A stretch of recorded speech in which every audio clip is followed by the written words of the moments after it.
So, good afternoon. Hi. So thus far, we've talked about justice, particularly racial justice and your time in Charleston and New York. And then we started talking about that there's many different ways of being a missionary and your sort of alternative, creative ways of flying around the world to different countries, jetting in and out to address problems for a few days or a few weeks, and you did that for a while. And now I'd like to ask you to talk a little bit about interreligious peace studies, which I know, or interreligious peace building, which I know started to come up for you as important. So could you talk a little bit about how that came up for you, and Sure. maybe some examples of how you pursued that? Okay.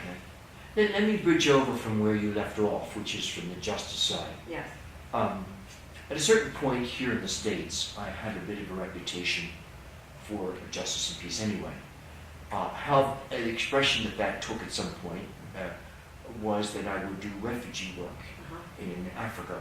And I did that, and it was a delightful but very trying experience. I finished the project and was about to sign up for more work in refugee work in Southern Africa with a leader of our community who had just stepped down from leadership. So I found myself going to a meeting in Rome. That's the best place to meet. So the Archbishop from Mozambique, that was the difficulty. The refugees were from Mozambique, 1.2 million of them, and the former Superior General, who now was assigned to this refugee work, wanted a field person, and I was that choice. But we had to meet in Rome because the Archbishop couldn't travel in any other way because of the restrictions and the conflict in his own country. Can I just ask a quick question? Sure. So the refugees were in Mozambique, but they were coming from where? The refugees were from Mozambique, Okay. and they moved into neighboring countries, I see. as is the Okay. common Got way it. that happens, so Okay. to speak. And then, so anyway, we meet in Rome. I no longer got in the front door, almost literally, and the present leadership realized that he was the former leadership. The new leadership was just in place, and they were putting together their team. And there was a knock on the door.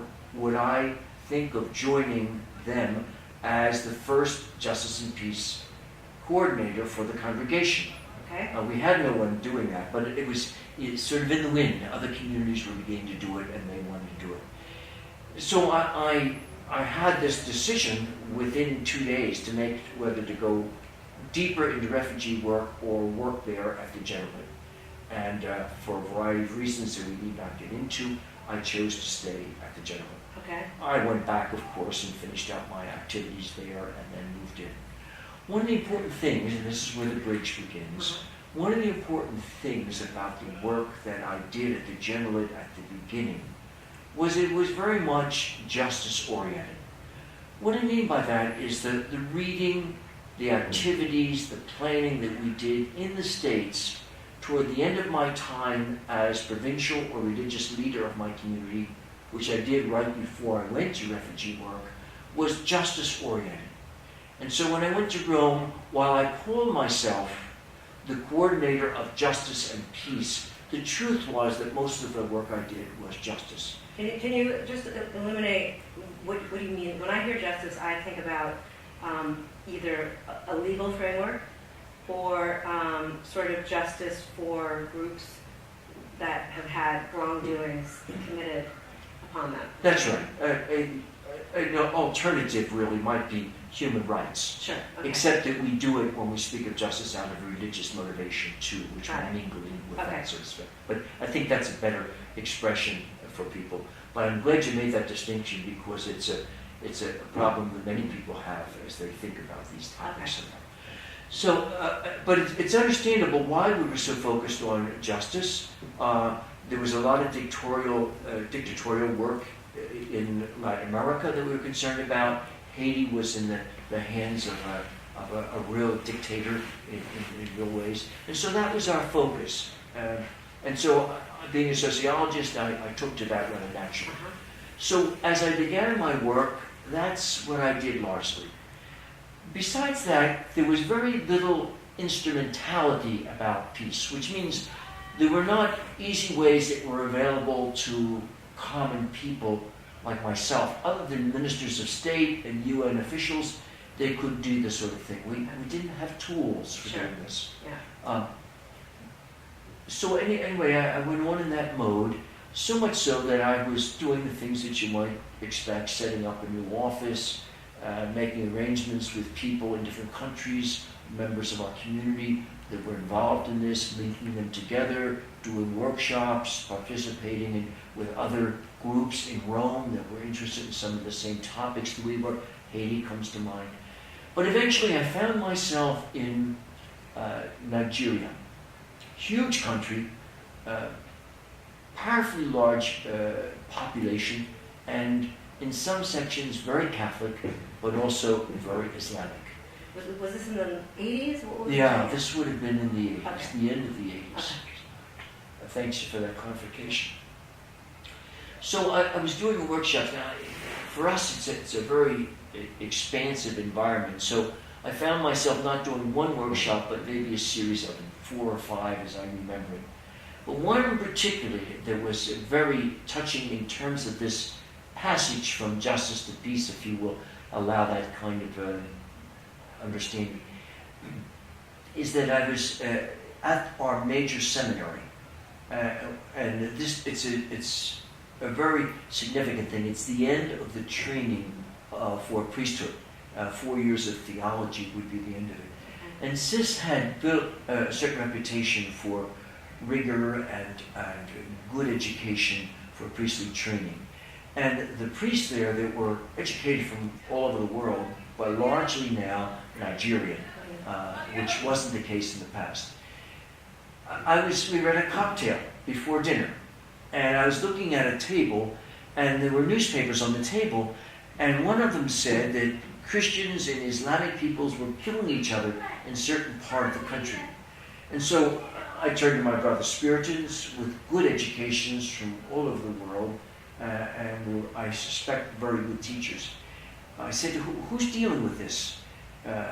Almost as a throwaway question. And it was just a question that you should ask. No one among them and our brothers that were working there seemingly were working at this. So I didn't make anything of it then, of course, but I tucked it away in my head. And it became then a sort of a gathering point, if you will, for other experiences that I had over the weeks that followed.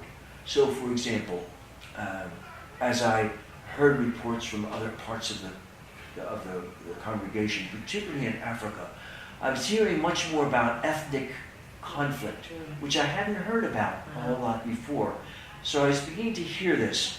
For some reason, another example comes to my mind. There was one of our men from Angola. Now, this would have been Portuguese-speaking a country. Wrote to me with a certain pathos saying, parts of our country are being bombed, and the bombs have the names of U.S. firms. Can't you do anything about this as our Justice and Peace Coordinator? Now, the role was new, and perhaps they didn't have any sense of my limitations, but it touched me in a powerful way. So I began to think much more about the peace dimension of my work. And I talked to other people, and they thought I was a little balmy, not just really understanding what was going on at that particular time. So, please. Why do you think that none of your fellow Spiritan leaders would have considered trying to intervene in some way when there's religious conflict going on so close by? Yeah, I think that they would say, and this was accused, they were accused of this later on, that they would have facilities on the ground, hospitals and churches and schools, and if they became too involved or became partially involved, and the church is usually pretty careful about that anyway, not taking a side in a conflict. But when real people are damaged before your very eyes, then it takes on a new dimension. And I think that began to happen. And I'll talk about, of course, what jumps to your mind immediately is Rwanda, but Sure. if we could save that a little bit, Sure. we'll come back to it somewhere. So that's it, but please ask me further Yeah. questions if you will. So I began to think about this, but again, the instrumentality wasn't there. And then I discovered George Mason University and the people like John Paul Lederach. These are names and institutions that were beginning to work away at this, were developing the very instrumentality that I thought was lacking at that time. So I tucked that away, and this began to fulminate in my mind, if you will. And so when I came to a time that I was going to have a sabbatical, I said to myself, I can't get a degree, but I can get some background in this. And so I began to go to the different contacts that I had in Rome and set up a sabbatical for myself. And during that sabbatical, I said to myself there would be a theoretical part and a practical part. And the theoretical part would be go to George Mason as a visiting scholar for a semester. That would be a Western perspective. And then counter that with an equal experience in the East. And I thought of India and Gandhi immediately. So I did just that. Okay. I did that. But it was a package. It was a whole year. So that were two parts of it. And then I said I wanted to see situations of protracted conflict where religious people were involved. Now, I didn't even put that together as interreligious peacebuilding. There wasn't language like Sure. that would have helped me. But I knew that I was a religious person, and I wanted to see how people with dispositions similar to myself, but not Catholic. I wanted to see them mixed. And the three hot spots at that time were Israel, Palestine, Northern Ireland, and South Africa. The apartheid has not happened in South Africa yet. The end of that. Right? Yeah. And so I tooled together a year where I literally left and didn't return for a year. I took a computer with me. I took a copier with me. My buddy that works on these sorts of things with me, Stephen Judson, Jansen, and I have been looking for the notes that would, because I took copious notes during that time, and I haven't been able to locate them. Okay. But that's how I began to work at peacebuilding, and it began to take a much more of a religious orientation, though I wasn't aware of that so much. I came home. I'll go over this quickly. We can come back at another time. I came home. One little incident at that time, and it's important to the story, was that I went to CRS because I didn't know what I was going to do. Little did I know that my community leadership, who has the ultimate voice, knew exactly what I was going to go, as to go to do the Kane University and begin to teach. Okay. But in any case, I went to CRS, Catholic Relief Services.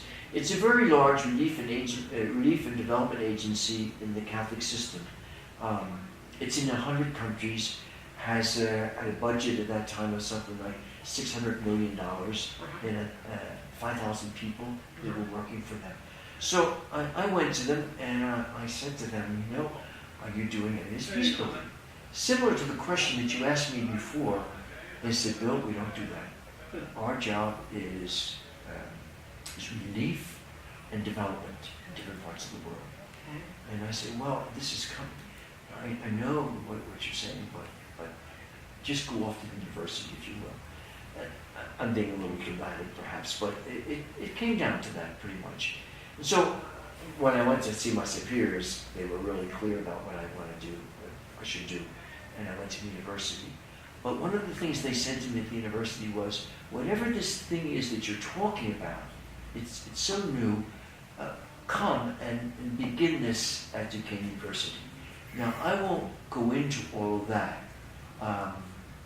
but I will say, I'm just trying to get the sequence here a little bit. I will say that I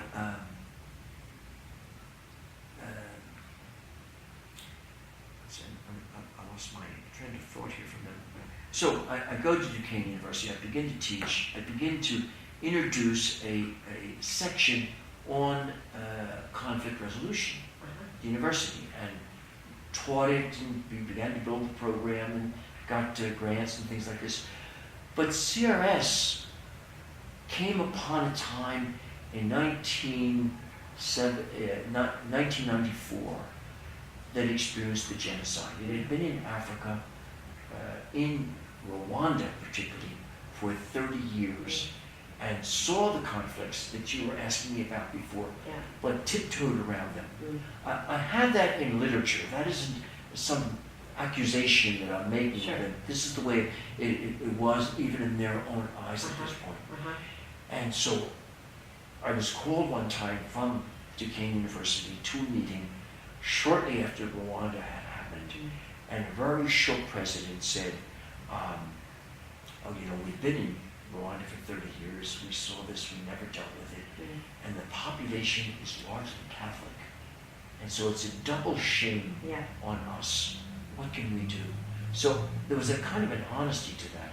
And I just participated in the conversation as anyone would, as you would if you knew a little bit about it, as you do, and knew the topic. So I did all that, and then I went off back to the university, but then they began to call on me to do workshops and assessments for them in this same area, because they were becoming alert to peace building.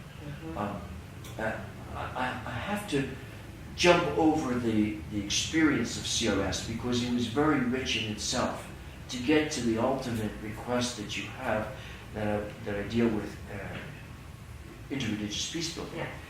Because there I was sitting at my desk one time toward the end of about a 6-year stint at CRS, thinking I was turning 70 at that time, and I was thinking, well, I'd play out the rest of my active life there at CRS, and received a call from this university, the University of San Diego. Would I think of becoming dean of the school? Well, I said to them, you must be mistaken. I didn't send you my CV. I'm not writing, I'm not teaching. That's what a dean does. And they said, we know who you are. Would you come out and talk to us? And I did. It was a sense that unless I really stepped in the mud while I was here, the job was mine.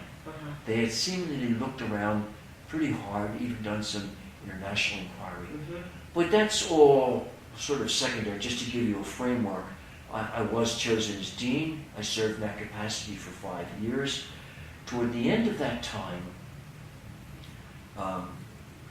I began to think about another topic that I think we want to discuss about later on is the heart of the peace builder. But to stay on track, and I'm trying to move as efficiently as I can with my time, I began to sense toward the end of my time that a piece that was missing in the piece that we had at the school with the great expertise that we had of the initial staff was that no one was dealing with the religious conflict part of it, or religion as part of the conflict. So I began to say to myself, we should really begin to work at this a little bit. And can I go back to some of the 3 areas that you were in? Because I want to understand what you did when you were there. I mean, so especially in Israel-Palestine, where it's not at all Catholic, or even Christian, the conflict.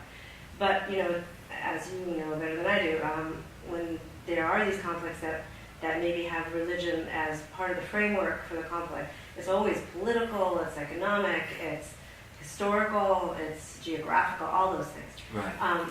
But you didn't have a lot of familiarity with either Judaism or Islam at that point, did you? That's right. No, that's correct. So you land there, and what do you do? Okay. Well, first of all, it's important to know that I had been in Rome right before it, and so I had a certain number of contacts. And as you would do in my case, I actualized all of those in order to go. Yeah. So there was a Jewish scholar from the university that I had met along the way, and so he was my initial contact. He linked me with someone in Jerusalem where I could stay at Gandhi Center. I lived there in a very humble situation with several Palestinians. We all shared, I guess there were 3 or 4 of us that shared an attic housing kind of situation. And I would identify myself with different religious groups that were working at peace building themselves. In other words, they were doing something. He said, well, give me a taste of that. What was that like? Well, for example, I discovered that if you went to a certain corner on a certain night, at a certain time, there would be a bus that would come by and would pick up Israeli people from Jerusalem and take them across the zone, and you meet in a church or a school building. I don't remember the details of this. And there would be a conversation, an interchange between the two groups in an environment like this. In English? In English, yes. It would all take place in English. And I would go to places that were concerned about the housing that the Israeli people were building and moving into, and how that would affect the Palestinians. I would also go to schools that were appropriate to this. Again, there's a kind of a lighter network, as you would expect, of Catholicism there, Sure. and that they would. But I would not just follow the Catholic route. I would always try to get off into some kind of focus that would give me an understanding of other people. But I didn't only see the Palestinians. I would go to the Jewish leadership groups also. I'm sorry, I can't remember a lot of them at this point, Yeah. but that's what I did during my time. And was it, did you look at specific tenets of each religion and try to find common ground? Or did you, how did the religion and the peace building play out when you were working with these two religions? That's a good question. I really didn't get into the tenets of the religion. Okay, I wanted to see what they were doing with regard to peace building. okay. That more literal sense of interreligious peace building would come later Yeah. in my life rather than at that particular time. Okay. Matter of fact, it comes at the very point that we were talking.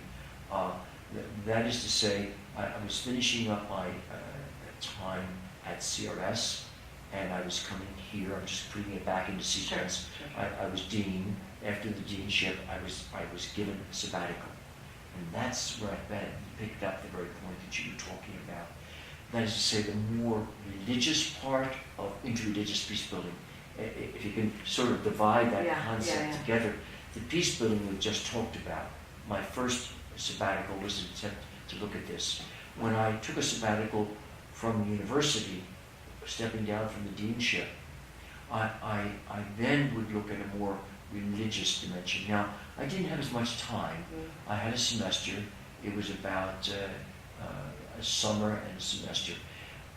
I was curiously been offered some time before, with some insistence, that I come and teach in Thailand. Thailand, as we all know, is a Buddhist country. Yeah. And so I accepted that. I worked with a very well-known peace builder out of Georgetown University, Craig Zelazar. And Craig and I went over and did this. He was the master. I was just an apprentice in this regard. But the money that we received from that and my salary that I had while I was on sabbatical was enough to do all that I was doing.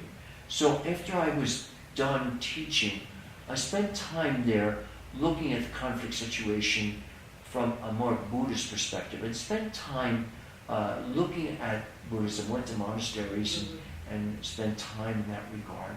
I was just thinking of an exception in the earlier sabbatical, but I did that.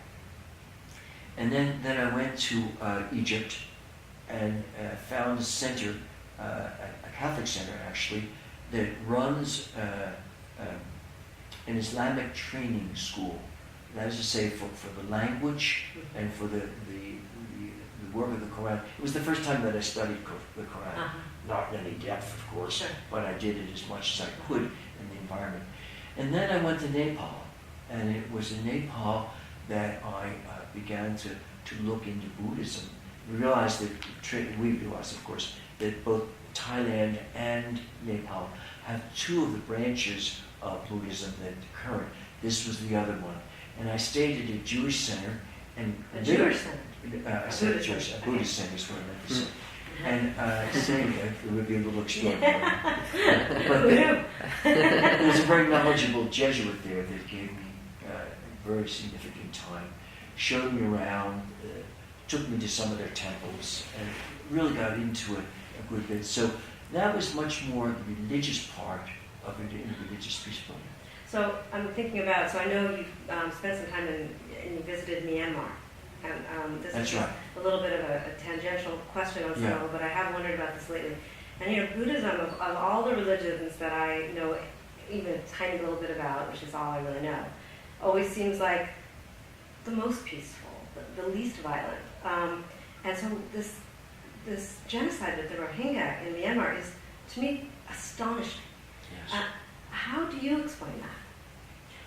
It's very difficult to explain. I think even for them, I have the Cardinal of Yangon, which of course is the capital of the country, I've developed a nice friendship with him over the years. I spent 3 weeks in Myanmar giving workshops to his people so that they would be more accepting and integrating, if you will, with the Buddhist community. But this is just really ugly. I can't explain it from a Buddhist tenets, and I would say largely the Buddhist community can't explain it either. It's an embarrassment to them. Sure. So I'm just saying, as we often say, these are not religious conflicts as such. Yeah. They're power things and political entities that they happen to be Buddhist or religious, and that's what predominates in a case like this. It is just so surprising with Aung San Suu Kyi, winning the Nobel Peace Prize and seeming like such a saint. Yes. And then now she won't even admit or denounce what's happened. That's right. Yeah, it's just a really incredible thing, but it does make the point that just religion itself will not do it. In many cases, I would say it can be a motivation for peace, and it can be a motivation also for conflict. Sure. It really is quite an exceptional. So what I saw in Nepal of Buddhism, and what I saw in Thailand of Buddhism, was much more the stereotypical, in the good sense of the word, understanding. Right.